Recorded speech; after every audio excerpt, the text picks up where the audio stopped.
I don't know what, if anything, Noah said before I got on, or if there I was was any talking questions that you mad trash had. about you. Okay, cool. Good to know.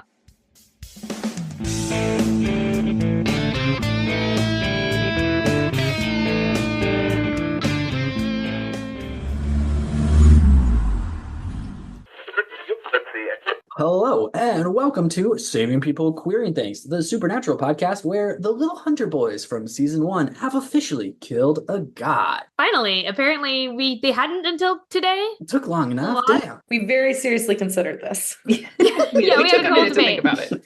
about whether or not they've killed a god up to this point, and they have not, apparently. To the best of our knowledge, correct us if we are wrong. Yeah, hit us up in the comments, and I won't read them. Anyway, today we're pulling up to season 7. This is why nobody ever messages us, Noah. Damn it. Because whenever you invite someone to message us, you're always like, and I won't read it. No, Like- that's not true. Nick, you know I read yours all the No. time. You respond to us constantly, and you're a hero. I can't name anybody else who's done it, but hey, we you have do. we have other people. Anyway, let's move on. it's fine. Okay. Anyway, all that to say, please do message us. We miss you guys. Today we're pulling up to season 7, episode 12, Time After Time. I'm your host, Noah. Pronouns he, him. I'm August, and my pronouns are they, them. I'm Beth. My pronouns are she, her. And I'm Sadie. My pronouns are also she, her. Woo! Hi, Okay, Sadie. Yay! Beth, Yay. you've been on the podcast before. Our listeners don't need another introduction from you. Sadie, give us some of your credentials about Supernatural or the podcast world in general. Yeah, no, I'm thrilled to be on a podcast that I don't personally have to edit. What a freeing experience. You just get to show up and then listen when it's still ready. It's great.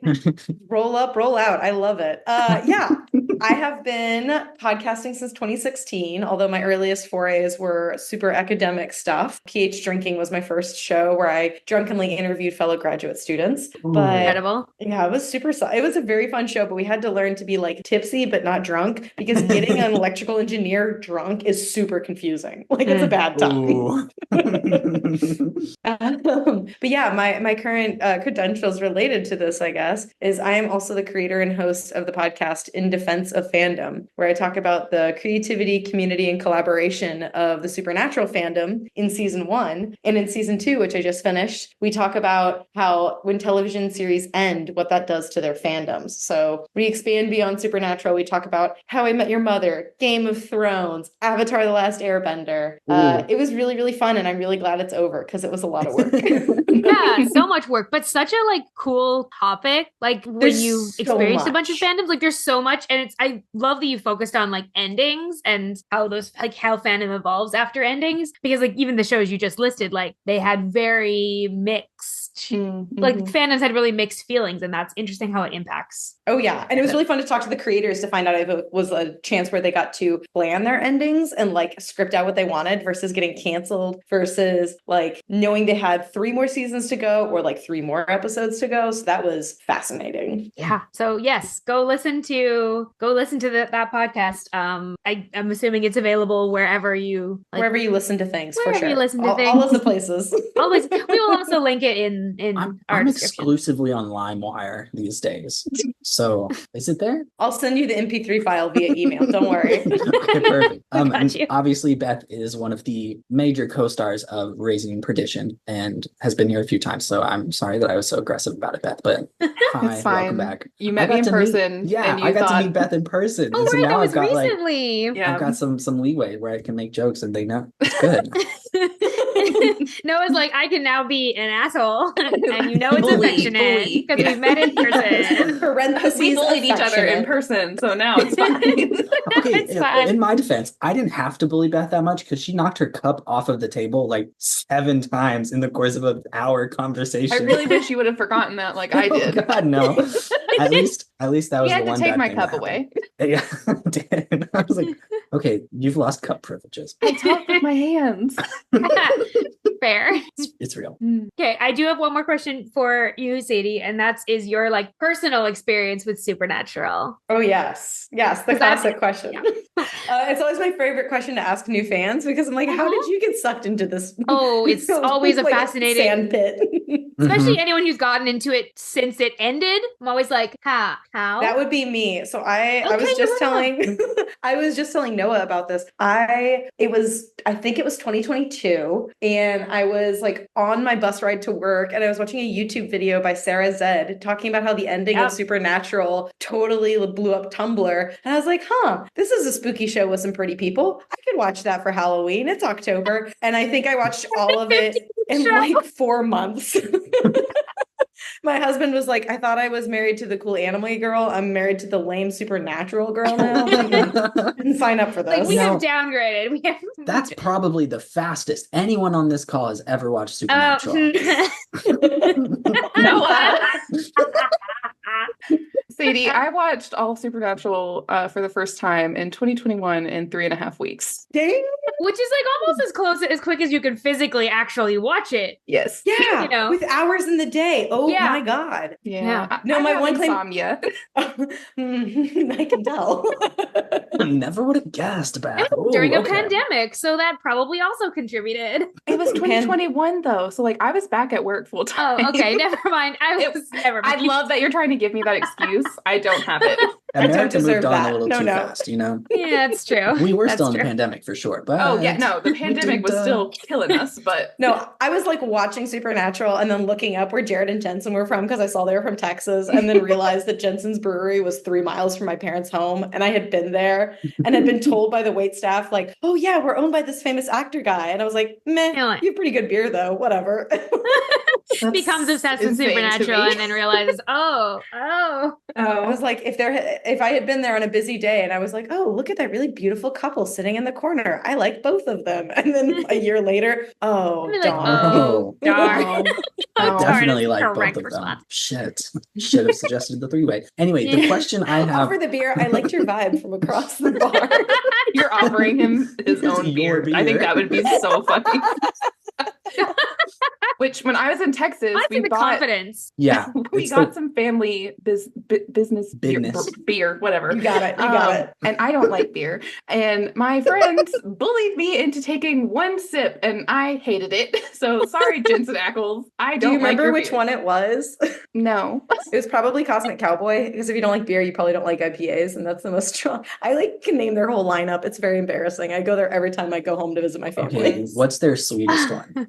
Crackle, the Imperial Stout. Okay, that's if it's not a cider, I'm probably not gonna like it. Like, I don't drink any beer. Yeah, I'm not a huge beer person. I like sours. Yeah, they had a sour. They had one called. I like sours a lot. They had one called Fourth Color, and they were adding like fruit infusions based on the seasonality for a while. And so in the summer, they had a watermelon basil sour that was freaking incredible. See, that's the kind of thing. We had our watermelon basil pie at our wedding. Sorry, no, that's not true. That's not true. Oh, it was basil. It was not watermelon. Cut it, Noah. Cut it. Misinformation on the podcast. This is ridiculous. It's not easy to put watermelon in a pie. It was strawberry basil. I was really interested on how you guys put watermelon into a pie. It's a liquid ass pie. Whoa. I was like, I mean, like, water pie is a thing. Said it, but... and then I was because I heard watermelon basil, and I was like, yeah, that's a really unique combo. We did that combo for our wedding, and I was like, no, we did a unique combo, but it was strawberry basil, much more reasonable for other red fruit. Yes. Yeah. Sorry, I got excited. Strawberry watermelon basil sour sounds really lovely. It was so good. Yeah, they are not doing the sour right now because they're focused on ramping up production and like putting lots of cans on shelves. But yeah, I miss it. It was good. One day I'll make it down there. One day I'll go. Oh, you gotta. Brewery. We'll have try to get as much of the pod squad as we can to show up. Oh my gosh, I bet we could get Gino to like sponsor us. We'll be like, we could do like a recording in the bar. Yeah, and just like hang out. So fun. Fun. We still got like a number of seasons left. We got time to make this happen. Yeah, eight seasons left. I've also never been to Texas, so. Wait, what? No, I've never been to Texas. I've only been to New Mexico. You visited the New Mexico house. I visited the New Mexico house. Oregon. We met up in Oregon. Yeah, that's right. And yeah, whenever I've met up with anyone from your family, it's always been in other states. Outside of the house, yeah. Yeah, it's been in like 7 different states, but it's like never been in Texas. Interesting. Okay. Well, as Lyle Lovett would say, that's right, you're not from Texas, but Texas loves you anyways. Oh, you know what? That's so true. Has anyone ever met Lyle Lovett? Probably not. I mean, I want to. You got I want to see so bad. The question of the day I have for my co-hosts is, if there was a god that was hunting you down and trying to kill you, which one do you think it would be? And do you think you'd be well equipped to take it down? I don't know many gods. Hypnos, the god of sleep. Southern. There we go, Sadie. I know only one god. No. No, because The Lord I- Jesus Christ is coming for Beth, and he's going to take her down. And I am not well equipped. Lord. I am not well Yeah. equipped. Yeah. You know what? Hey, you know what? Me and that god have been tussling for a bunch of years now. And, you know, Wild. I Yeah. don't know. We'll see. We'll see who Yeah. comes out on top. It depends on which version of that god. Is it the one that I see, or is it the one that Right. other people are telling me he Is is? Is it the Because I'm one? not Is equipped the, for that one. is the one I was raised on? Because the one I was raised on is Spiteful. He's taking me out expeditiously. He's a vengeful god, and he watches all I'm of way too gay for that god. Yeah, no. Okay, Sadie, would you be able to defeat Hypno? Hypnos. I actually don't know. I mean, like a sleep god. How do you beat that? Not a dream god, I sleep think god, because I Beth studied might sleep. be able to with the Yeah. insomnia. Depends. Are you depend? Beth yeah. is winning. I'm losing because I get 7 hours a night minimum. No, but then Doesn't make sense. does this god get more power over you if you sleep more, or more power over you if you sleep less? My guess is more power if you're sleeping, like puts you to sleep. Yeah, that's what I basically. would assume is like once you're asleep, that's their. So I'm losing because I have a very strong internal clock, and when it's bedtime, I'm out. Like it's Oh, game so over. you're not staying awake and No, I'm fighting this losing. god. I'm losing for sure. Okay. I could do that. I could do that. I can take him. Just hold me back. Just I'm hold me never back. sleeping. Just hook me up to AO3. I'll read Oh. through the night. Just- No one just can find- stop me. Just find Beth some 300 episode plus. Yeah, no, it's cool. I'm Get good. obsessed with and you're good. Erase supernatural from their mind for just a bit, Oh my god. and then That they'll would up for the actually next be 3 lovely. weeks. I would love to experience this again for the first time. Also love to experience it again, but I also wouldn't want to lose the like experience of like Yeah. The the Misha I want it to be specific Apocalypse. like- way that the specific way I experience Supernatural. Yeah, I want to experience it once for the first time again, but then I Yeah. get everything back. Yeah, after and then I that. get all the memories. That's And then I'll- classically how memory loss always works. So, yeah. For sure. you lose it, and then they just save And- it in a little memory bank, and then they just give it Mhm. back to you. Good thing there's no neuroscientist in the chat to argue with that. So anyway, August, what god would you want I to don't know.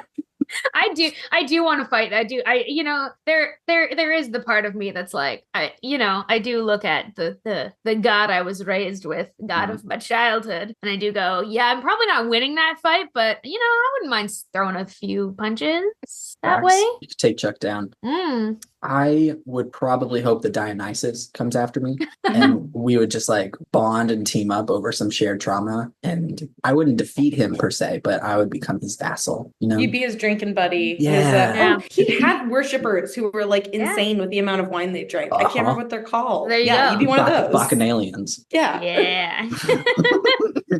All right then. All right then. We'll take it. We'll take it. Okay, well, now that you've met your hosts for today, maybe a little bit more than you wanted to, but it's time to catch you up. If you haven't watched Supernatural recently, here's what you've missed on the road so far. First up, Beth is going to recap the entire series up to this point. Beth, how you feeling? Feeling good. I prepped. Damn. Amazing. I don't have to do a recap today. So excited about this. Okie dokie, 30 seconds on the clock. I'll give you a little countdown. Are you ready? Yes. 3, 2, 1, go. Mary burns on the ceiling. Dad's on the hunting trip. Now Dad's dead. Sam's in the Demon Hunger Games. Now Sam's dead. Dean sells his soul. Sam's alive again, but now Dean is dead. Castiel raises Dean from perdition. It's the apocalypse. Angels versus demons. Now Lucifer's been raised. They stop the devil, but Sammy's in the cage. Now he's out, but he has no soul. He gets his soul, but Cass is lying them in order to save them. Cass swallows souls. Godstiel appears. Hot. Then Cass is dead, and now Leviathans are everywhere. Wait, there's one important piece you haven't said yet. You've got 3 seconds. Well, 2. I don't know then. Bobby's dead, Beth. Oh, well, Fuck. listen, No, I was it's just doing scary. seasons, You were okay? doing great. It's fair. You did so And- good, and then you let me down personally. I wasn't even thinking about season 7. I was getting up to season 7. Sorry, my bad. It's okay. It's okay. Bobby is unfortunately dead. Perfect. Yeah. I'll slot that right in. Noah's and- having a really hard time. Also, you already know this, Beth, but in case, and you probably already know this, Sadie, but in case you don't, Noah has only seen up to this episode. Oh yeah. He has not seen anything past this. I'm Yeah, the so I newbie. was like, in case he knows So- a couple of little details, like when he made I know the Chuck. joke Yeah. a second ago, but like he doesn't know Everything. most things. Okay, This This is is like like when I- know what he doesn't know. This is like when I brought my editor who had seen one season of Supernatural into the convention in Kansas City, and we walk in and Misha's like being asked like, so what was it like being Godstiel and then Cassifer? And I was like, nope, you're turning around. You're like, Oh, we're Spoiler, sir. we're Spoiler. moving. Yeah, so try not to mention anything past this episode. Okay. If you do, it's not the end of the world. August will do a scared face, and I may or may not catch it. So I'll try really hard to like not have a reaction.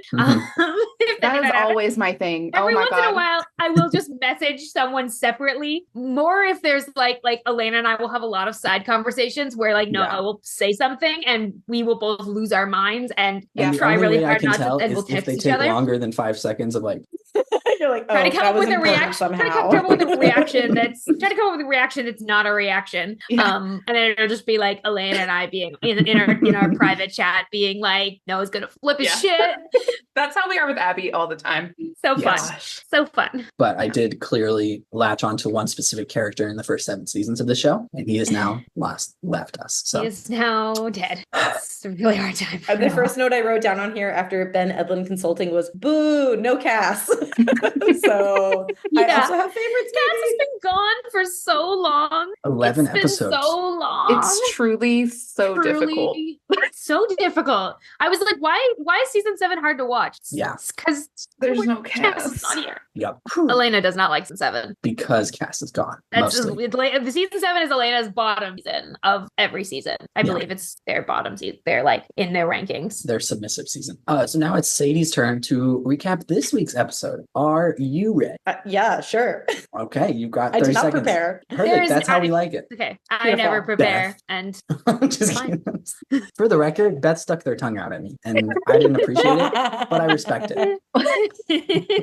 No, you're so Testy. yeah, it's a yeah. Yeah, Yeah. I'll take it. Okay. Okay, 3. Still, sorry, my cat is still in this box. I thought she had Yes. jumped out at some point. She is still in the box. Well, it's a good looking box. It's got good insulation. Plenty I of think stuff she to just rip up. curled up in there. I'm gonna take a little look and see. Oh my God. Play some like Are you elevator alright? music. We just freestyle jazz it right now. Improv. Beth, what instrument are you? Is it jazz specific? Hey, we're Doesn't the seem as musicians. stressed. Jazz is always a I'm like, little do I- dancey, you know? I played French horn in Okay. high Oh school. no, I couldn't hear So, any of you. Beth, you be the That's horn. weird. I'll be the Okay. drums. Sadie, Trombone. trombone. Sorry, I unplugged my headphones and didn't hear anything what was happening. We're improving elevator music for while you were checking on your cat. Okay, I'm back. Well, I'm back now. Okie doke, Sadie. Here you go. Incredible. 3, 2, 1, go. All right, so Jodi is sad about Bobby, calls the boys, gives them a new case. Also, it seems that Dean is strictly into dick these days and not focusing or sleeping. They roll up in, I believe, Canton, Ohio, and there's been a bunch of bodies dropping. They look like mummies. They try to investigate. Oh, it seems to be this dude that's sucking people dry. Dean tries to jump him, gets sent back to 1944. Surprise, it's Elliot Ness. They find out it's Kronos. They kill him. They bring back Dean back to the future. The end. Whew. In the nick Amazing. of time right there. That was good. Impressive. The Back to the Future, good ending. Solid ending. Solid. Yeah. Solid ending. This is such a fun episode. I'm It's so good. so ready to discuss it. Speaking of, now that we're all caught up, it is time for this week's hunt. Today, we are pulling up to season 7, episode 12, Time After Time, parentheses after time, question mark, through the theme of connection. I want to start with being like, Noah sent a text to our group chat when you watched this episode, and he did say, I did just watch Time After Time, and wow, and there was like a lot of W's in that. Lot of Wow. wows. Mhm. 40s Dean was not undersold. Mhm. Give me wool coats. I want more Oh, of them, and the- the sexy little vests with the gun thirst holsters. level that I I- felt. Ooh. Had a moment where I like was thinking about this when like that scene when he comes out and looks in the mirror, and I was like thinking about how like Dean has like been a poor kid like his whole life and like Uh-huh. never had nice things, and like this is maybe one of the nicest pieces of clothing he has like ever owned. Yep. And that like there's that like he just is getting to have this moment of like, wow, I like look good and feel good, and like it's really sweet, and he looks so hot. He And looks also, His so hot. hair with the His side hair. part. Oh my God.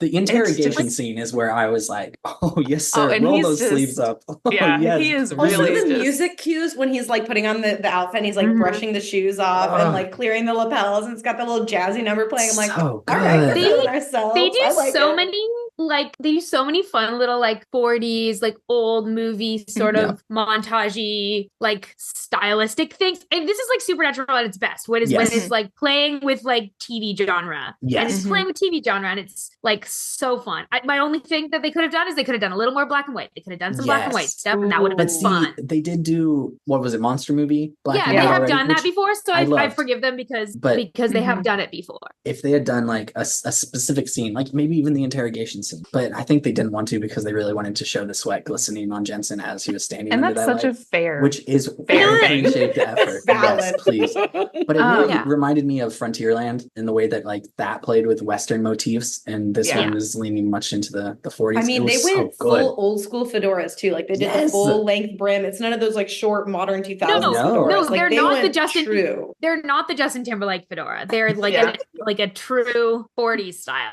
and that's just delightful. I've become friends with the costume designer from Gotham Knights, and just like hearing her geek out about like designing character costumes. Like she worked on the Talon a lot, and how she combined like pieces of like World War I, World War II, like modern pieces brought into it. All I can think is like, I just need her to like comment on this whole episode and talk to me about this costume. Sorry, Talon shows up in Gotham Knights? Yes, there's multiple Talons. It's freaking great. It's upsetting that it got canceled, frankly. I'm so sad about that. Okay. One thing about Dean and his little dress up time, it is so important to flag that he loves to dress up. Dean Winchester is just so much. He's a just costume is a silly little guy who loves to dress up. Any into role play. Opportunity put on a costume. Even note that like dressing up, not only like only his gun stayed his gun, because like he even got a period accurate flask, of which I was like, where do I buy that? I want that one. Yeah, and you know he commits to the bit. He's taking that with him back to the future and being like, okay, yes, this is my he keeps it and he's like, this is mine. Flask. He loves to dress up, and he also really liked when some other man dresses like has to say in like being like you need to like there's so much okay. I have so much to talk about with Elliot Ness and Dean's relationship with him and interactions with him, because Dean like characteristically is the person in charge in most elements, in most situations. He sort of gravitates towards that like I'm the person in charge role, unless there is a competent, handsome man that is like, I'm in charge. And then Dean is like, actually, that's fine. He also has such a fangirl complex, which is maybe also why we love it. Because you can just see like the little squee happening. Like, I watched Untouchable so many times. It was so great. And he's like, what the fuck are you talking about? I don't know. And then he's like trying to be cool about it. He's like trying to be cool. But he also is like just so fangirl crushing. He quotes Sean Connery at one point, and he's like trying to make the reference. And I have to wonder if like 10 years after this, Elliot Ness is like in the movie seeing James Bond and sees Sean Connery is like, that guy? Like, what? He goes, that guy. Oh, shit. Oh, that's a good point. When did Elliot Ness die?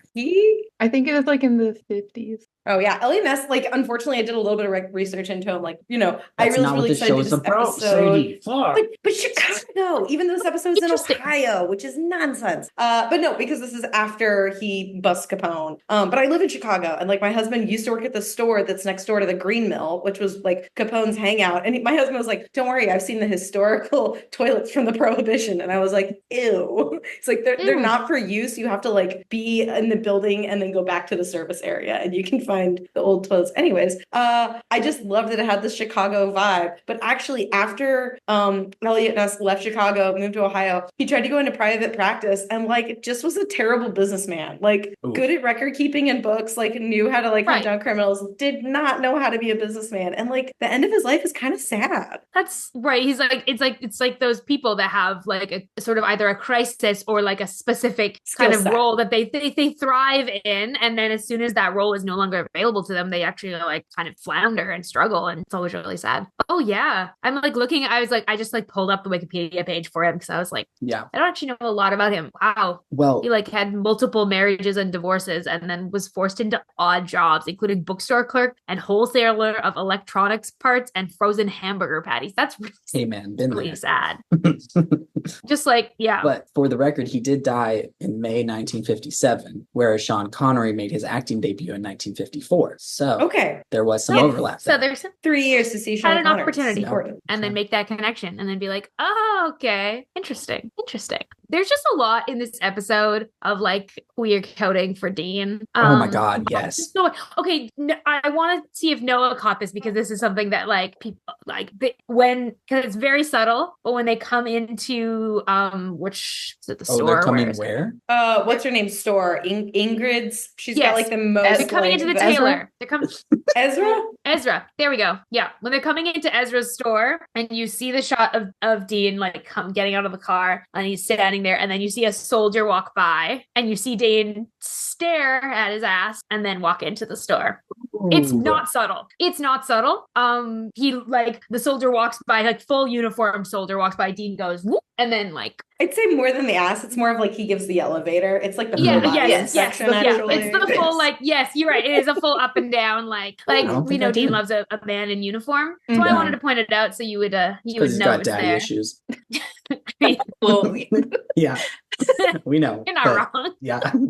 there actually is this theory about certain kinds of like culturally popular kinks. Like, okay, I've not read the full research on this, but I hear podcaster Dan Savage talk about this. How after 2008, FinDom, financial domination, became really popular, and there's something about taking the fear of financial insecurity and sublimating that into sexual arousal. And like also when you look at like the height of leather daddies, it's like post like Cold War and post like kind of intense fear of Nazis. And so it's like, oh, we just take that, we make it kinky, and now we're horny. Hey, first of all, Yep. I feel like I've made it clear my stance on sugar daddies / mommies. Hey, if you're out there in San Antonio, Texas, hit me up.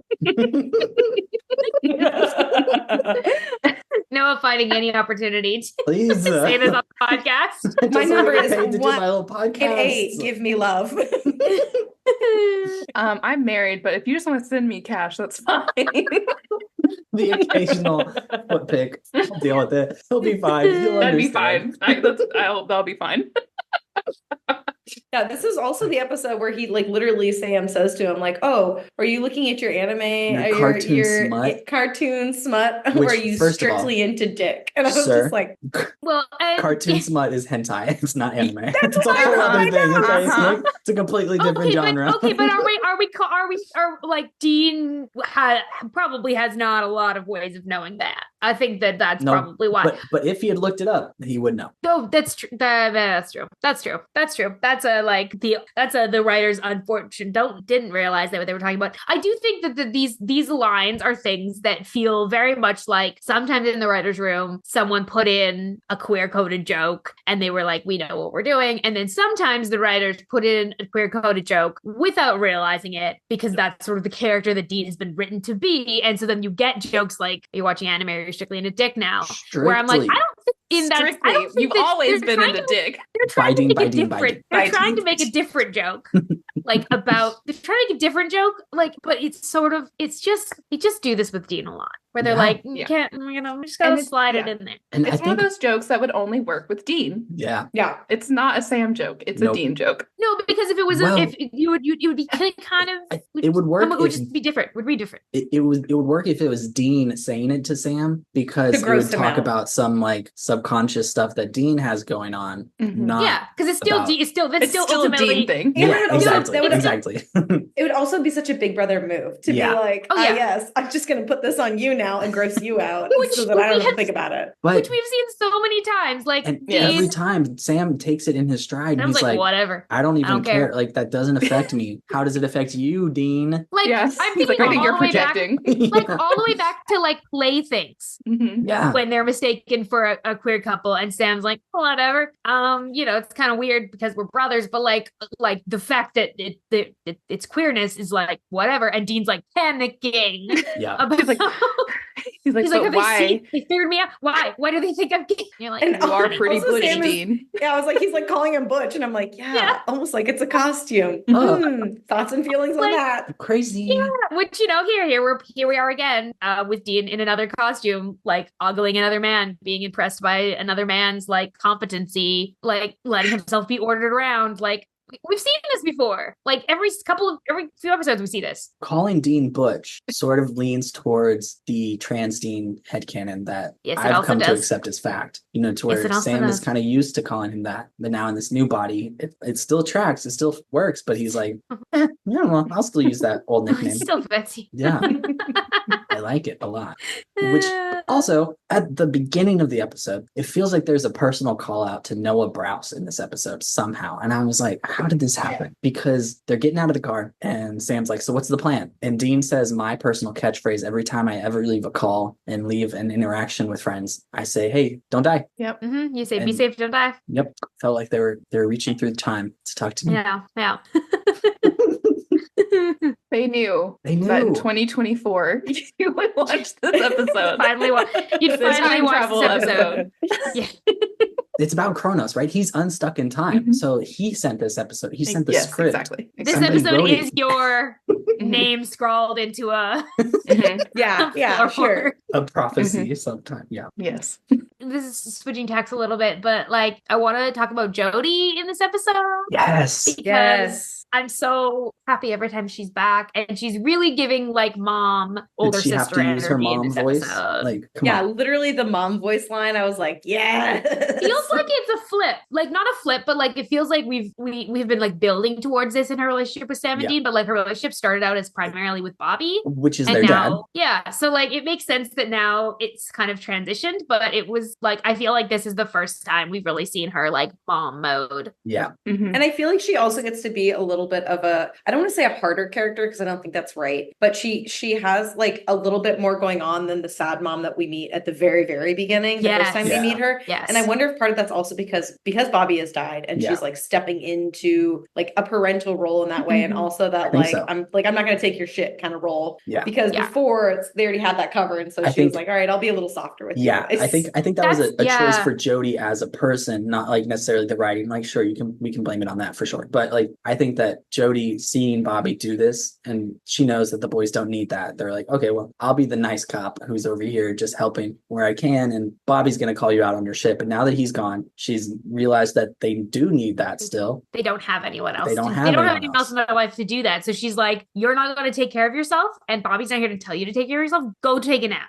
And Go also Go take room. a nap." this episode is like really unmoored, right? It's unmoored in time, Mhm. and that we have Kronos like jumping through time, but it's also unmoored in that like they're living out of a rental car that they're treating like garbage because there's so much food trash in that car. It was stressing me out when they're Well, scoping and out so the unlike house. them too, compared to like the way they take care of baby. Yes, Like- yeah, that's exactly the thought I had. I was like, it's it's like- clearly not baby because there's trash everywhere, and Yeah, that would and it's not be feels- allowed. It feels like a visual representation of like you said, like how unmoored they feel in general. Like the last few episodes where they haven't had a like Bobby's place burned down, and then Bobby died, and then Dick Rowan was hunting them, and so they can't stay anywhere I nice. can't So even stay at a they're just, motel, like a crappy Yeah. motel. They're Yeah. like Yeah, just camping out in an empty house and they're hoping staying that in places with have questionable plumbing. Like Mhm. yeah. Yeah. It's also So affecting like their sorry. hunting. Like he's like, this is, I'm Agent Smith. This is Agent Smith. No relation. Like they're really like everything they're doing is so Like sloppy. low key. Like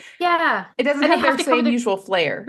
That because was they a can't Matrix because they're reference, trying right? really hard to stay down. Yeah, I think so. Okay. But Couple yeah, they're Agent trying Smiths. really hard to stay under the radar, but it's Mhm. meaning like it feels like a unique kind of stress. Like they've had significant stress on them in their job, like, the apocalypse multiple times. But feels like a unique one because they're not able to like be themselves. Like they have to, Mhm. and they're more isolated in terms of like they've never had very much support, but they have less support than they've really like ever had since maybe the beginning of season one. Because now they are not fully, but like mostly cut off from the Hunter network because Bobby was their inroad there. He knew basically or Joe and Ellen. Yeah, they're dead. And like all of those people are dead. Rufus is gone. Like even if like it's just everyone. We And know Jodi like doesn't two have- hunters that are still alive. One hunter. We know Garth. Garth, is that it? Who they've hunted with once. Who Dean has hunted with once. And they know Jodi, who's like a not even a hunter. I would Jodi's put like Frank on the list too. Because he's hunter adjacent at least. Yeah. They have 3 people that we know of that they have connection with. And those are all pretty tenuous. None of those people have the connections that Bobby had. Like Jodi knew Bobby really well, knew where he lived,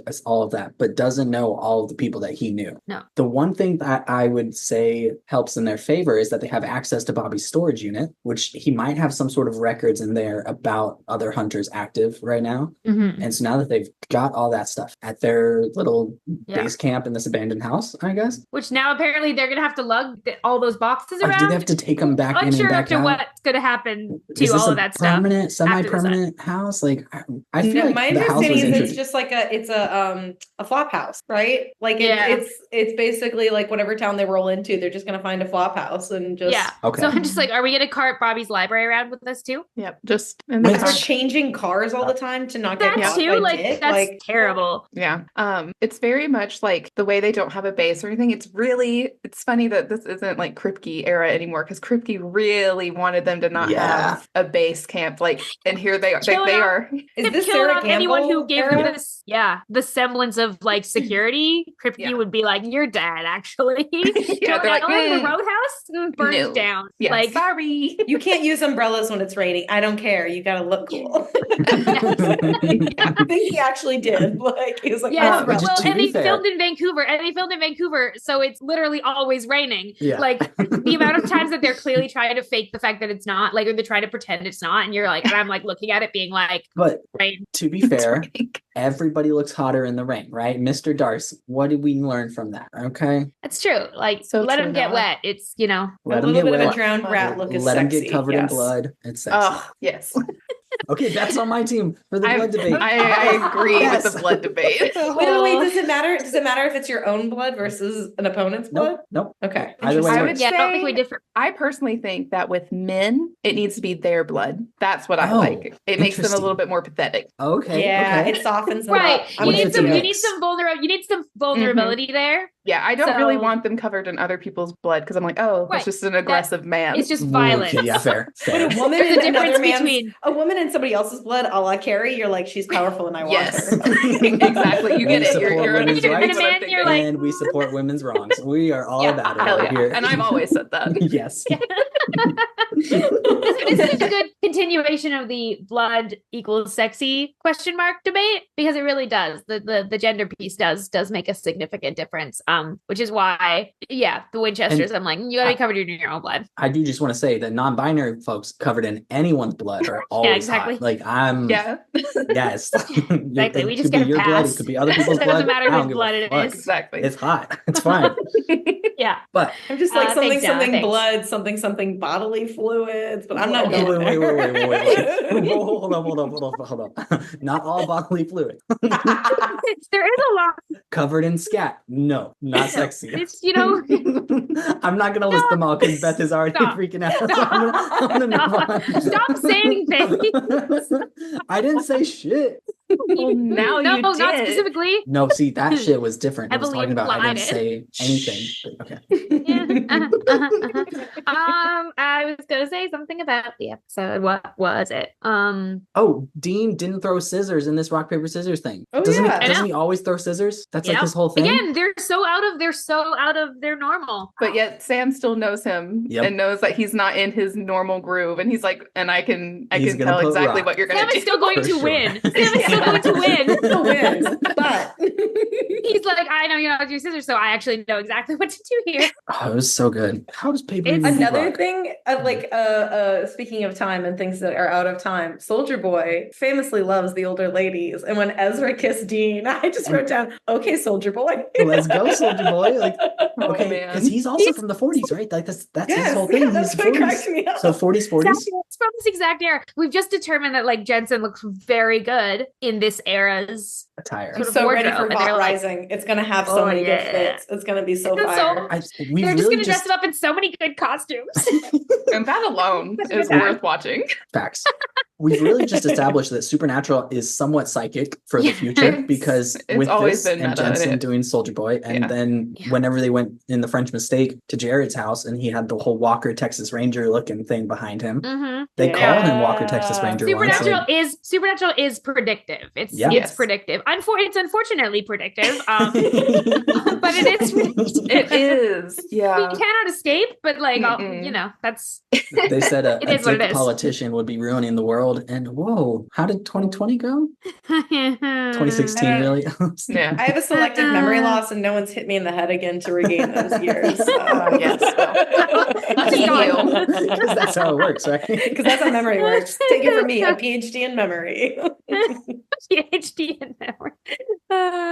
Fuck. Well, okay, if we're talking about Dean unstuck in time and thrown back into the 40s, that sort of leads me into my mixtape suggestion for this week, which is Silent Screaming by Arrested Youth, one of his newest songs off his new album, and I fucking love it. Go check it out, please. But it talks about, I was never meant to stay the same. I swear I went through every single stage. It took a while, but I can finally see suffering's the thing that sets you free. Life was closing down and I shut you out. I'm sorry I did. I was silent screaming. I got stuck on the past. Thought, how long will this last? So really screams to me about how Dean is going through so much mental jumping jacks with Bobby being gone, and he's trying to keep him and Sam afloat, and he doesn't quite know how it's working. And so he's never been the type to scream out his needs and requests for help out loud. So silent screaming really, really speaks to him as to where he's going through, and then being thrown back, stuck in the past. Like, yeah, felt very fitting for him. Yeah. I Very have to give fitting. it a listen now. I like that one. It's very good. I realize now I had one for Frontierland, and I'm so sorry.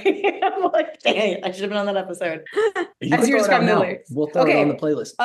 From the playlist, cowboys are frequently secretly fond of each other. Oh, Okay. yes. Famously yes, covered by yes. Willie Nelson, but the Willie Nelson Orville Peck recent covering of it is Chef's Kiss. Have you seen there is an incredible It's a great song. have you seen there's an incredible like fan vid made to that song? A Dean fan vid made to that song? No, If but you've I'm not- so not surprised. I will send it along because it is a favorite of mine. It's very well edited, and I'm very picky about fan vids. And it's very well edited. I have a very large Supernatural fan vid playlist that I've been creating since for a decade.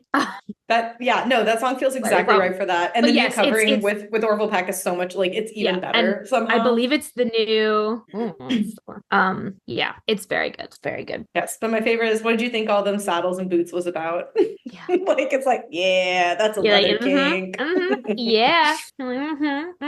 We see you, sir. But I was vibing for this because I was so excited about Late Ness, even though it's not set in Chicago where I now live. I was like, well, I feel like it needs to be like either like the artist Chicago, maybe the song 25 or 6 to 4, because it's all about like the time, like 25 or 6 to 4 refers to 25 minutes or 26 minutes till 4 in the morning when like they can't sleep and just like this like ratcheting anxiety. I was like, that could fit. Or if you want to go more folksy, you could do the Sufjan Stevens album Illinois. There's a song called Chicago. And I was like, that also fits the right kind of vibe, I feel. That absolutely fits the right vibe. Yeah, you picked the right podcast to come on to and recommend Sufjan Stevens because it's not the first time, won't be the last. nope. It's good. It's good. We haven't used that song though before, so like it's a good one. Good. Yeah, no, it's perfect. I do want to talk about the one conversation that Dean and Ness have about why they're hunters, because I do think that's a really interesting scene, and I want to get all of y'all's thoughts on that. I think it's a really interesting. Like Ness explains that he's a hunter because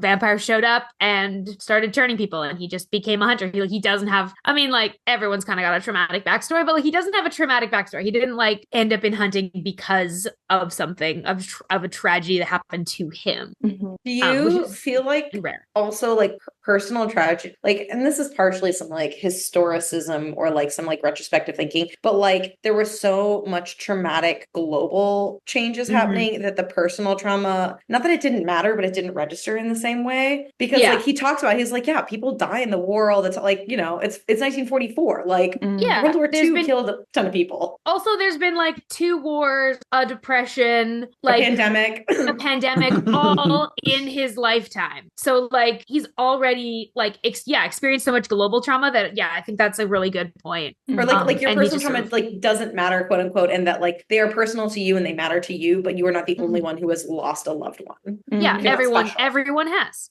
Like I think it's sort of how like in some ways maybe we will all sort of feel like, and obviously the world is like so different now, but like, you know, I think of like our generation and like the collective traumas that we've been through since we were a child. Like, you know, most of us were like children or fairly young like when 9/11 happened, and then like everything since then has been like collective global traumas ever since. even, and I think there's really interesting impacts there. I would be remiss if I didn't point out that we are recording this on 9/11. We are indeed. Yeah. We are indeed. well, and also like Columbine, Aurora, like we like Yeah. lots of like hyper local but still national traumas and for traumas Americans. and traumas of like directed and specifically impacting like young children and young people, as well as then, you know, like the financial crisis of 2008, and then, you know, us hitting our college years and our adult years in the like turbulent 2010s, and then us being again in our like 20s or 30s when the pandemic hit. Like we've sort of, the hits have kind of kept coming. Like I think it's a very different world, but also a similar like scale of like constant turbulence to, you know, those early decades where you get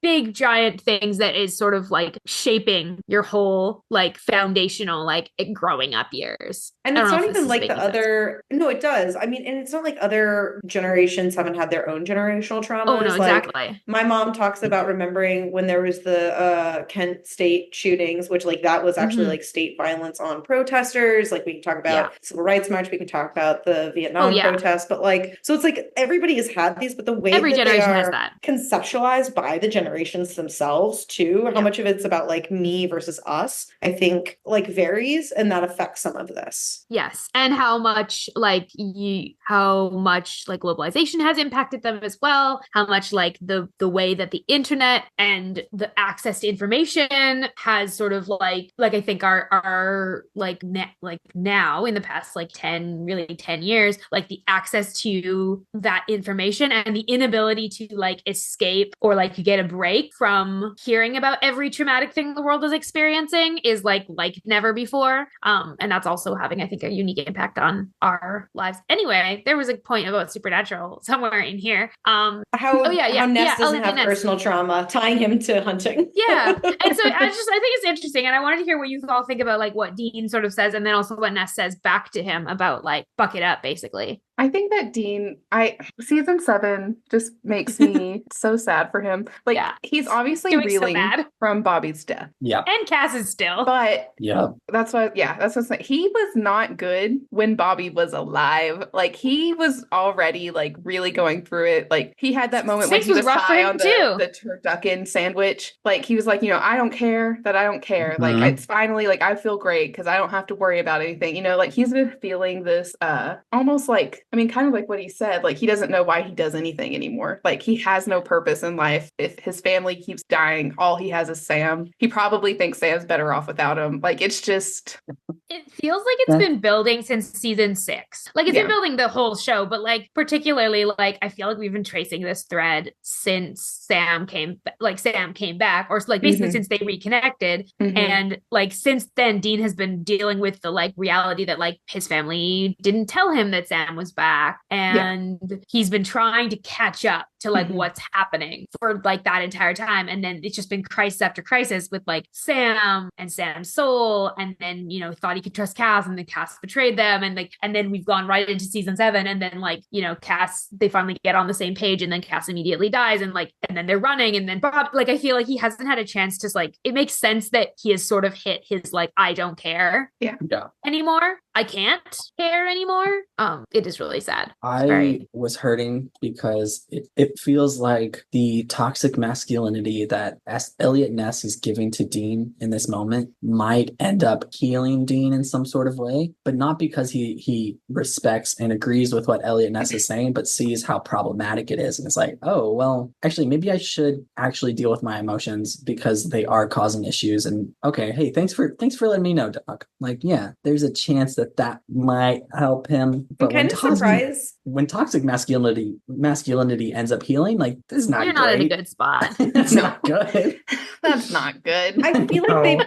they made, I mean, like, so Ness, like, yeah, sure, like, very period appropriate, like, calls him a Nancy at one point. Yeah. But, like, Yeah. also his Bobby is Ezra, who's a woman who's, like, running the back of house, like, you know, running the books, essentially. And, like, Yeah. I don't feel like her character is at all belittled by Ness for all of the work that she's No. putting in to, like, find the Yeah. right weapons, to do all the research. So, like, Ness's character is really interesting to me, and I kind of wish that the writers had spent a little more time thinking about him. Yeah. Because, like, Yeah. if they're gonna do a post-prohibition Ness, it could have been really cool to show him down on his luck, and he's actually, like, a struggle. Like, he's hunting because he knows it's the right thing to do. But like I said, you know, like we know from history, like he kind of sucked at a lot of things at the end of his life. Yeah. And it And might have been it- really interesting to show. Yeah. And it might have been cool to show him using hunting as sort of his escape Crutch. from Yeah. like his crutch from, if you know, everything else he can't, like if his whole thing where he couldn't reintegrate into society after prohibition, like after that, and then he turned to hunting, and if we saw that sort of like he's using hunting because it's the most similar, because we've seen that with hunters before, like we've seen that with like, I mean, even Dean, we've seen that with, like, he didn't do well as a civilian because he like just didn't like really know how to, and he really struggled with that. And like I wish we'd just seen more of Ness in general. He's like so interesting. Yeah, he was a good Yeah, me foil too. for Dean in this episode, where Dean kind of Yeah. looks up to him, but also realizes that he doesn't want to end up like him at the same time. It was And very interesting. he also realizes like that this guy that he made up in his head from the movies that he watched like isn't actually a real person. Like everything he would say or quote, Elliot was like, "Why are you talking this way?" Like, How does that fill you with awe? what Such a good are you line, saying? such a good line. The coming back to the awesome joke multiple times was Yes. I really enjoyed that. It's just something he says. I don't know. He's like, I've quit asking. I like, can't I just figure this shit out. recognize he just says weird stuff. I do think it's worth pointing out that both Elliot and Ezra are both so cool with the time travel effects of everything. Yeah. They're like, oh, You're like, you're time oh. traveling? Fuck it. Whatever. We just got You're all like, our sure. alcohol You know taken what? away for Like a if couple they're in the years. middle So. of World War II, you've also got like the Nazis doing the Thule Society, where they thought they were going to open up a gate to the center of the earth where there were like aliens or angels or dinosaurs. or something. Who knows? Who So like knows? There's a maybe it lot was less of weird. yeah, they're remarkably cool with just like rolling with the You're like, punches. okay. Yeah, they're And I like, guess well, they maybe are just like, well, we don't have any information to like prove you wrong, so like I guess you were we're just wearing gonna weird ass clothes and you have a gun that we've never seen before. so we're just gonna like take it on faith that you're And- probably legit. So you've heard it here first, guys. It all comes back to fate. Literally always. The fact that Dean got to, hold a period accurate Tommy gun, he was thriving in that moment. He was ecstatic. You know how much he wanted to take that with him. Yes. Yeah, he was like, how much can I strap to my body? When I run through? He got the No. flask, and that's close Yes. to his heart. He's good. He's good there. But Yeah. he didn't really have enough time to hold the gun as he No. grabbed Kronos. We also have to think about how excited Jensen was. Yes. To do this. He's vibrate. They've sent him the script and he's just like, vibrating. He's like, you have to dress up in a 1940s suit and pretend I'm a 1940s. Like, oh. Look, He I loves to dress up. I which love is why all our Dean leading does. boys, but he's such a fancy boy. Yes. He really, he always has really- a fit. Like, Mhm. Misha's Oh, like, yeah. look at me. I fixed the collar of my shirt that I need to actually throw away, please. Yeah, Misha's like, I'm wearing a Jensen's- shirt from 2008. And you're like, why, Misha? You have money. Yeah. He's like, yeah, but I'm not going to spend it on clothes. And I'm gonna spend it on good Jensen's like, here are all my accessories. Yeah. I can't wear Here's the my same $20,000 outfit watch. Here's everything I stole from set. literally, I was talking to Gino, his brother-in-law. And Gino's like, you have no idea how upsetting it is to live in Texas because I have so many cool jackets that I've gotten gifted from Jensen that I can't wear because it's never cold enough. I was like, Well, he also doesn't repeat outfits. So No. like, which is No, he's why a Misha has so much of his clothing. He's like, well, I'm not gonna wear it again. So, and Misha, you need it because you won't, Jensen's you like, won't buy "Yes, anything else. So, I like, bore it. Please have it." And Misha's like, "Okay, I'll sell it for charity one day." you know what?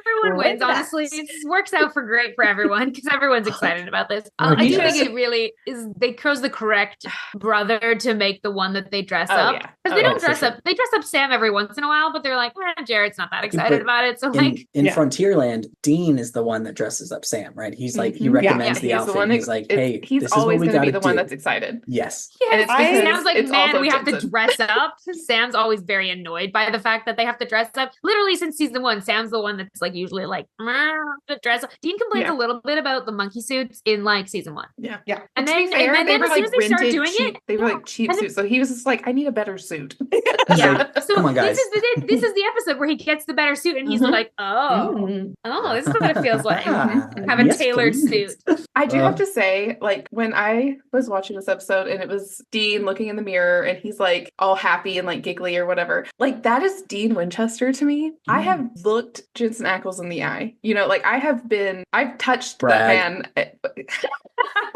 Humble brag.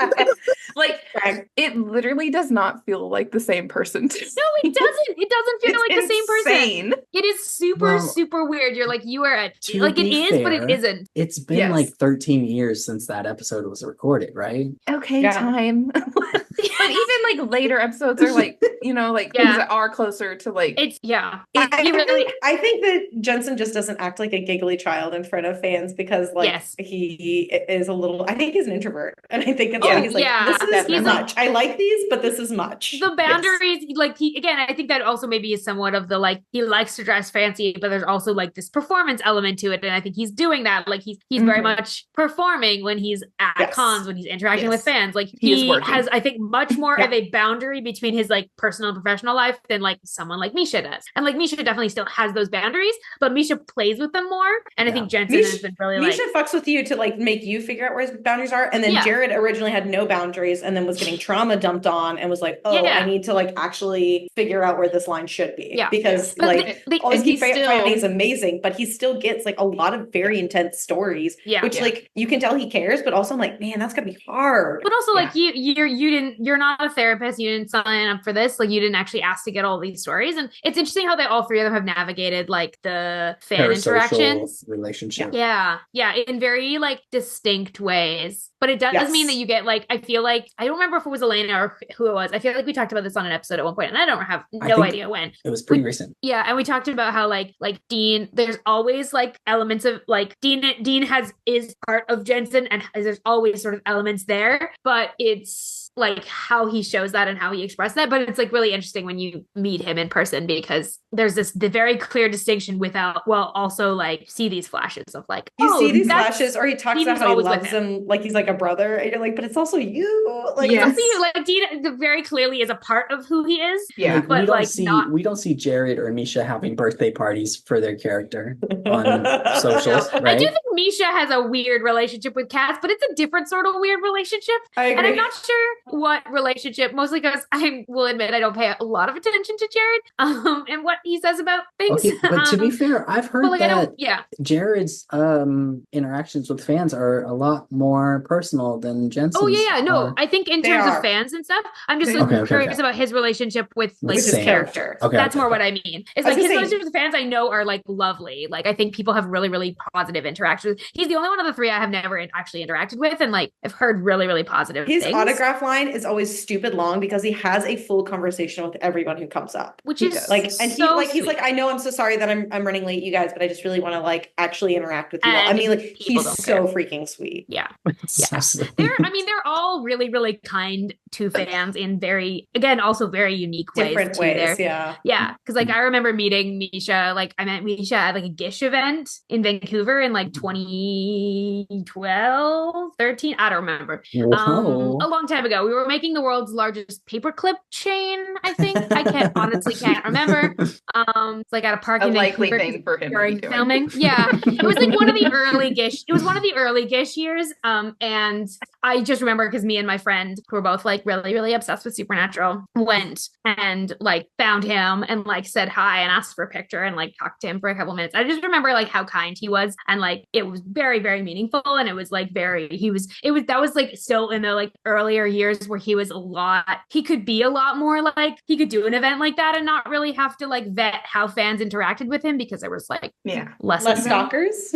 Less Less well-financed stalkers. I don't know. Yes, and less notoriety. So anyway, it's just like very, very, very kind person. I'm very interested to see what Noah has to say. He's had his hand raised for like 5 minutes. Sorry, No, it's been at most 1 minute. At most. I'm sorry. I just need to finish that story. And No, that's why I put my hand up. August, you're fine. Beth was calling you out for no reason. And that's something that we never do on this podcast, Beth. Haven't you been paying attention? Right, because you haven't called me out several times already. I put my hand up, Beth. It's my turn Noah to talk. hasn't been targeting Beth this whole episode. I'm sorry. Anyway, so all of that sounds great about fan interactions. How does Jim Beaver interact with fans? Oh, I was at a con that he was at, but I didn't get his meet and greet. I didn't do his meet and greet, but I got his autograph, and it was a quick interaction, but it was nice. He told me he liked my shirt because I was wearing. Like he's sort of like going to be grandpa-ish, nice. That's I what I want from him, so that's fun. I think this was NJ 2023, so we were wearing Priestley shirts from 10-inch Hero, and so my shirt said, "I know what your problem is. You're stupid," and he said, "I like your shirt." That's about right. Wait, can I tell my accidental groping story? Sorry, I think you Are have you to. sure this is being recorded? I think you have to posted now. this. I posted this on Twitter, and so Okay, I think so it's fine. it can be broadcast on the podcast. It can be broadcasted. Yes, it's already this is public. fine. I was so I obviously went to the Austin Supernatural convention because I'm like, my parents live in Dripping Springs, my brother's in Austin, so I stayed with him. And I was enjoying many beverages when I was in line for my solo op with Jensen, and I was wearing a very cowboy fit. Like I had like a Western skirt with the smile pockets. I had a pearl snap shirt. I had my boots. I had my hat. And I was like, I want to do a great photo, but I don't want to take off my hat. And all the hugs always knock the hat off, so I'm gonna have to figure it out. And I was like, almost the front. I was like, oh, I'll do a dip. It'll be really fun. And so my friend is right in front of me. She does her photo. She stands off to the side to watch me do it. I'm like, can we do a dip? And he's like, sure. I get in a position and I go ahead because I have Taekwondo training. I like lean back, kick my foot out, but I keep my arms down because in Taekwondo you don't block, you keep your arms down. And for some reason that's my brain did. And he's like trying to reach for my hand. I was like, oh yeah. And I just grabbed him right on the tip. And didn't even fully realize what was going on. And he like grabbed my hand and moved it down slightly. And then Chris took the photo and he starts giggling. He starts giggling and he turns, looks me in the eyes. He goes, don't worry, I think we got it. And Chris is the photographer's over here giggling like, yeah, no, we got that one. And he's like, I love your fit, by the way. And I was like, thank you so much. And then I'm leaving and my friend's standing on the side. She just goes, you grabbed his booby. And I was just like, sorry, I Chris Evans you. I'm going to leave now. My bad. It was such an accident. I think that's the only reason why it was acceptable is I fully did not know what was going on. It was very just like, obviously like an unintentional boob grab. Mad props to him for like subtly just like move that down to the rib. Very, very page. Gentlemanly. Just be like, I have a picture with Jensen. It was me and Hannah, and we were on either side of him, and we were both like turned this way. And my hand is like gripped into the tightest fist ever because I did not want to accidentally touch his tummy. You said, so, like, I'm like right up, like it looks like I'm trying to cross punch him. a boundary. You're like, I will not cross a boundary that will don't make be you the creepy uncomfortable. fan. Don't be the creepy not be the fan. creepy fan. can you I would love to go to, well, okay, the thing is, I don't know how I feel about cons now, like, because I feel so like conflicted about a lot of the ways. Mostly I just think creation is shit.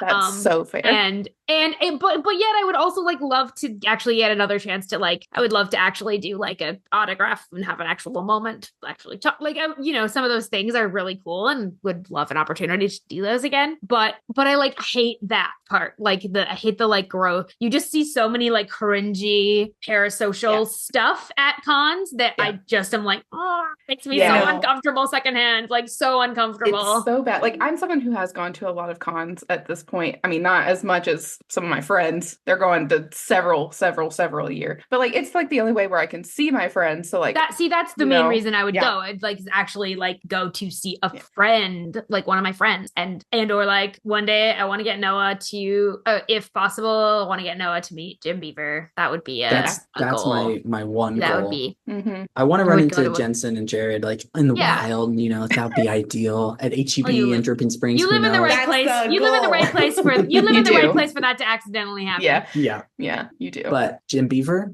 you would like to. Hey, buddy, I'm hunting you down. We'd like to. We'll get you an autograph or a photo op. Oh yeah. That's what We'll get you a moment. A picture with him would be selfie. What's up, dog? Yeah. Can you give me a hug and just say that you're sorry you died, please? I'm really not okay. Noah has been anticipating. Noah figured out when Bobby's last episode was about a season before it happened. Thanks to 911 Twitter. So that's what's up. Yep.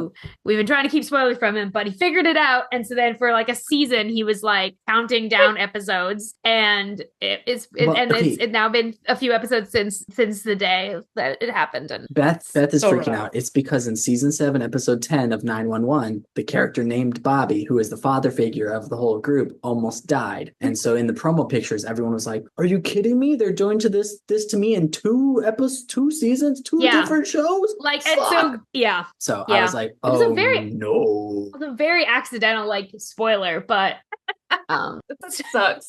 Yeah. But it's very funny. Okay, it's very funny. It's extremely funny. I was very happy because if it had just snuck up on me, I would it would have been worse. Prepared. I mean, taking you out, Which maybe a lesson. In the recording, Noah still sobbed through that recording. August was like, "Okay, you know what? Since we're doing 2 episodes in a day, I watched 709. We recorded 709, and then in between I watched 710, and then we did the recording right after. And August was like, "Okay, I'll hop in early and hit record immediately, and then once you jump in, we'll get like some raw reactions." And then I jump into the call, and I'm like. And Noah was so crying so much that I was like, I can't. This would be so cruel to like record your very obvious pain and put it on the podcast. I would actually not exploit your team. August was like, because this feels definitely had their hand like on the mouse and then like kind of. And went, no. I think we're just gonna have a moment here, just us, and let you process this a little before we make you talk about it. No! And even when I edited it, I could hear like the emotions in my voice. I was like, you had to relive your trauma. Poor little baby Noah. Yeah, we should have let some. I should have edited that one. No, it was fine. Having you listen to multiple hours of you talking about. It was a hard episode. So. Oh man. Okay. Oh, we miss Bobby, but his energy lives on in people like Ezra.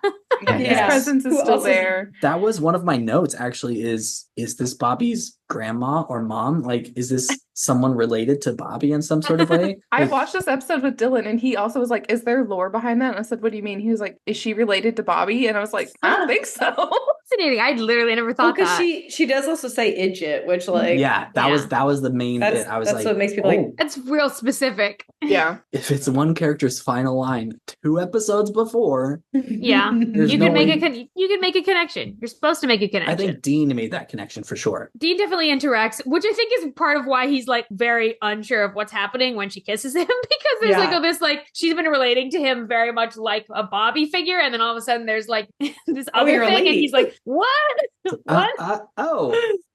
Okay. And he's like, "And I wasn't even paying attention to you because I've been staring at that man over there." Ooh, that's One other important note I had about this episode is that in the Jodi Sam subplot, which actually it was also really cool to see them figuring out the stuff that they needed to do in the past and the present at the same time. It felt like the movie Tenet, and I was like, yes, I love this shit. Some Let's parallel fucking play go. going on. Yes, where they're both exactly. Like, I was like, yes, let's go. But then when Jodi finds the bottle from Rufus to Bobby, and that one hurt me a lot. I was like, ooh, yep, of course Rufus is going to send a bottle to Bobby, and he's going to save it in his storage locker because he wants to hold on to that memory of Rufus being wrong about some bet that they made, like as long as he can. And then Jodi being like, well, we should drink it, right? And Sam being like, yeah, he would want us to, like it would be wrong. Like, yeah.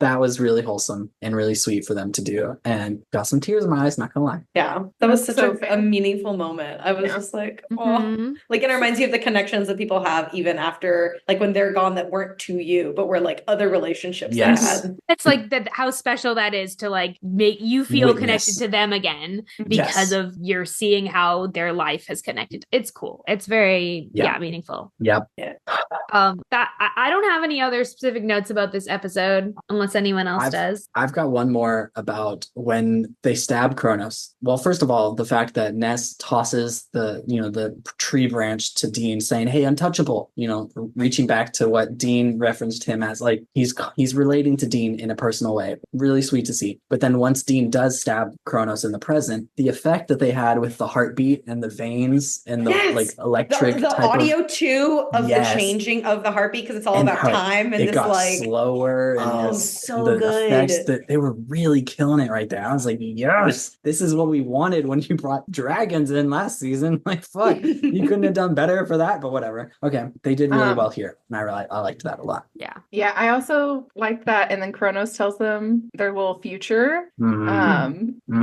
that's why I picked my song for the mixtape. I chose "I Know the End" by Phoebe Bridgers. Wow, great song. Yeah. It's a very, like, I thought that kind of vibes wise, like with just how like Dean is feeling in general, like that song really fits, and Sam, but like I feel like this is more of a Dean centric episode a little bit. But at the very end of the song, it's like, no, I'm not afraid to disappear. The billboard said the end is near. I turned around, there was nothing there. Yeah, I guess the end is near. And so like Kronos being like, hey, your future, black ooze, like enjoy oblivion, like bye. Yep. I just want us to like hang on to that quote. No, I just want you to hang on to that quote. I'm probably gonna forget it immediately. Okay, cool. Well, we'll bring it up again. I promise you'll remember when you're meant to remember. Yeah. So I'm putting a pin in this now so that there's a pin in it for us to smart come back to. Thank you for bringing that up, Beth, because I meant to do that earlier and forgot. Oh, I also really do love the fact that Dean leaves a note in the house that he knows Sam and Jodi are going to be in the future. Like that's some good time travel shit right there. They're love like, it's November 5th, 1944. If we can get the timing correct, we can really get them. Like, okay, you got to get the exact minute down. That was some crazy shit, but they did it. Good thing he's the god of time, and time stopped and was really they're noticeable. They're like, we can find this girl, and she knows when the clock stops. Also, it being November 5th is fine. Remember. Yep. It's really normal about that. Yeah. So I didn't even think about that date. Oh no, I didn't even think of that. Sorry, I realized that nobody else had thought about that, and I was having that moment in my brain, and I was like, I need to say it because nobody else is having a big reaction, which means nobody else had a moment about this. No, I'm very not normal about that. I was trying to keep it on lock. I didn't know how we felt about it, so I was like, I know what happens on. But that's why I brought it up, because I was like, at least it'll be subtle. It'll be subtle that I did say the date into the podcast. Did say the date. So that's fine. We're totally fine about that. We're totally fine about that. 100% normal. Absolutely. Well, now it's time to slide into our final and favorite section of the episode. It's our character blessings. Who would you like to bless this episode? Sadie, we'll start with you. You're the guest of the podcast. No pressure. No pressure. Based on the real history of Elliot Ness, I'd like to bless him for IRL. But if it's a character, I gotta go with my homie Jodi. Like, she's doing the hard work. She is. She's so good. She's a hero. We respect it. So she carried so many boxes out of that storage locker. She did. Jodi is the MVP, like just But she also showing had the up. confidence to be like, yeah, Sam, you can go get the rest. That's fine. The rest I are got on them me. into the car. Yeah. She's like, Somebody's you, living in at least 2 of those boxes. I'm tapping you in. You're responsible for this now. These are yours now. Enjoy them. I am going to bless Dean. Oh, what a surprise. Sorry. I'm blessing him because he obviously, like, both him and Sam are really going through it, but I mean, he did lose the love of his life also, and then his father figure. So it's a really hard time for him. Yeah. Nice you got to dress up in a fun little outfit. Yeah, this good time. for him. At least you got something fun happening. I want to bless Ezra. She's also just doing very good work. And she is just, like defying some stereotypes in her era. And she is, bringing the knowledge and just doing an incredible job of her But role. she does not lack confidence. No. She does not lack confidence. She knows what she wants and she goes for it. And it's great. And she's lucky. Great. She is, and just an absolute delight. And like, in this who are we to say she's not? Everything worked out. So. Literally everything worked out. I'm going to go a little bit against the grain and not bless somebody who was present in this episode. And I'm going to bless Bobby and Rufus for whatever the bet was that they had about this bottle of alcohol and just their bond in general being still important going forward. And I love them and respect them. Yeah. Yeah. I love that. Well, that does bring us to the end of this episode. That's all we've got for you, folks. Thank you so much, Beth and Sadie, for coming on this episode. Yeah, it was an absolute blast. I had a great time. Me too. Yes. I had fun. It's always fun to come on to Queering Things. Yeah. Of course, love having you, and we'll have you again. We'd love to have you again. Yes. In the future. Please do. Hit us up anytime. If you got a specific episode that you want to show up on, let's be real. Let August know. And August. I do the admin around here. Noah edits all the episodes, so I'll do the scheduling. That's fine. I feel like I'm getting off easy. No, you're the backbone of the show.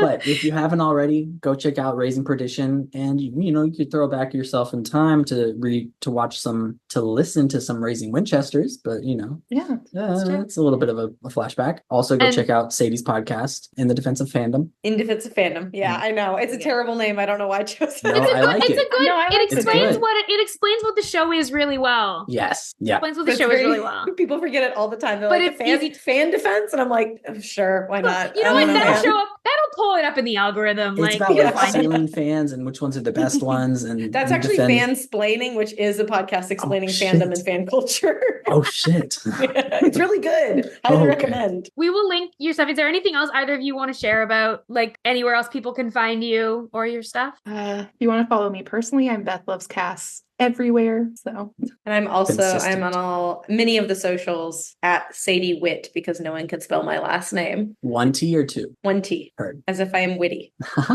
We will put we'll put all the links in the description as well. Yeah. As always, we're so grateful to any and all of you who are listening to this episode. If you found us by accident or this is your first time, you can subscribe to Saving People, Queering Things wherever you listen to podcasts. And if you like our show, share it with your friends. Get them into Supernatural. Bring them down the rabbit hole and we'll all have a good time. Break a few more brains. I love it. Yes. Yeah. Just spread the love around a little.